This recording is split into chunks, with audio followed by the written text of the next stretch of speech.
با همه سلام و درود میگویم و من نعمت سلیمزاده پیش از شروع برنامه خود هر یکی شما را دعوت میکنم که به صفحه های ما در شبکه‌های اجتماعی از جمله یوتیوب وارد شده ابونه شوید. тамошобинони азиз, ин ягон хел дуруғ нест, ҳақиқат дорад ки Криштиано Роналдо ба Тоҷикистон бояд биёяд. Мо хабарро дар қисмати охири ин мавзӯъ рӯшан ва исбот мекунем, вале фақат биёед мавзӯъро аз бозӣ байни Истиқлол ва Ал-Наср дар ин ҳафта ки аз ҷумлаи хабарҳои пурсару садо ба ҳисоб мерафт оғоз мекунем.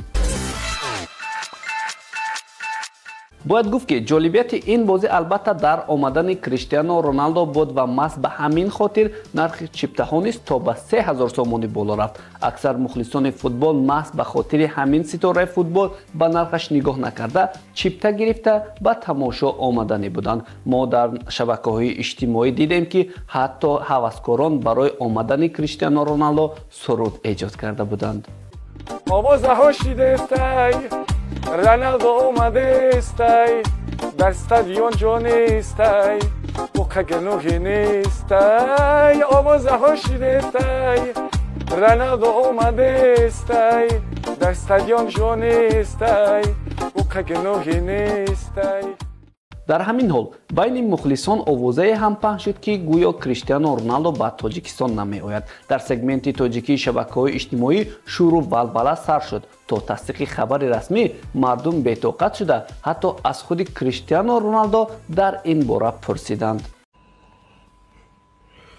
салому алайкум брат, чихел саломатиён назми коро зӯрми аҳли оила келин бачаҳои назми брат, ту вайми футбол намеом дигу шудими ин ҳама чиста вайба гашт.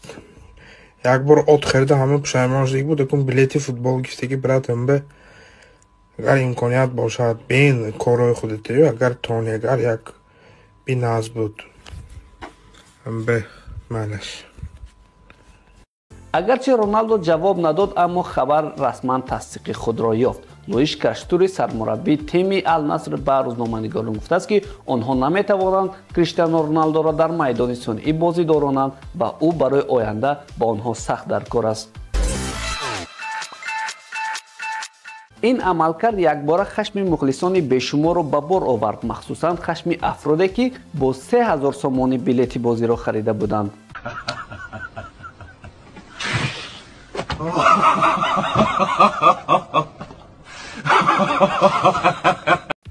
баъд аз ин эълон дигар нархи чиптаҳо ҳам дар дасти дуюм ва сеюм ба замин зад. ҳатто мардум чиптаҳояшонро бепул тақсим мекарданд. масалан, корбаре бо номи Саидҷон Ҳалимзода дар саҳифаи фейсбукиаш эълон дошт ки ҳар касе ба назди меҳмонхонаи Авессо ояд чипта тӯҳфа карда мешавад. боз приз дорад. аз кадом гӯшаи шаҳр ба таксӣ ояд роҳкиро пардохт мешавад. ин ҳолатҳоро дида Роналдо зуд интервю дод ки чаро аслан ба Тоҷикистон наомад. ба худо қасам динам мазам набуд. гарини мазам набудина. тренерҳо медона, падарам медона. падарам талхакаф буд, гуфта намеброи, ма гуфтам отаҷон ман карден, ман дига аҳмаш намекунам.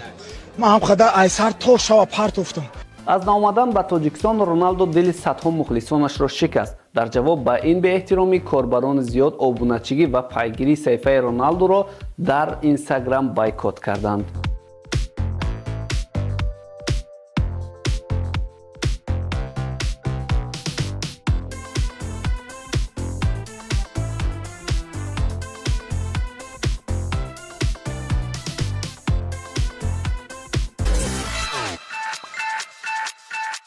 ҳамин тавр дӯстон, агар дар бораи рақобат бигӯем, вохӯри дастаи Истиқлол ва Ал-Наср дар ҳузури 17750 нафар мухлис баргузор гардида бо натиҷаи мусовӣ 1-1 ба анҷом расид. акнун тамошобинони азиз, мегузарем ба исботи хабари он ки Криштиано Роналдо бояд ба Тоҷикистон ояд. ҳамин чанд рӯз пеш баъди бозии Истиқлол ва Ал-Наср Федератсияи футболи Тоҷикистон хабар додааст ки онҳо тамоми имконияташонро ба роҳ монда истоданд то Криштиано Роналдоро ба Тоҷикистон даъват намоянд. албатта ба гуфтаи намояндаи Федератсияи футболи Тоҷикистон Криштиано Роналдоро ҳамчун меҳмони вижа даъват мекунанд, вале гуфта нашудааст ки ин кор кай сурат мегирад. دوستان عزیز با همین رسیدیم به فرجام برنامه نوبتی. ما را در یوتیوب و شبکه‌های اجتماعی پیگیری نمایید تا برنامه‌های بعدی خیر.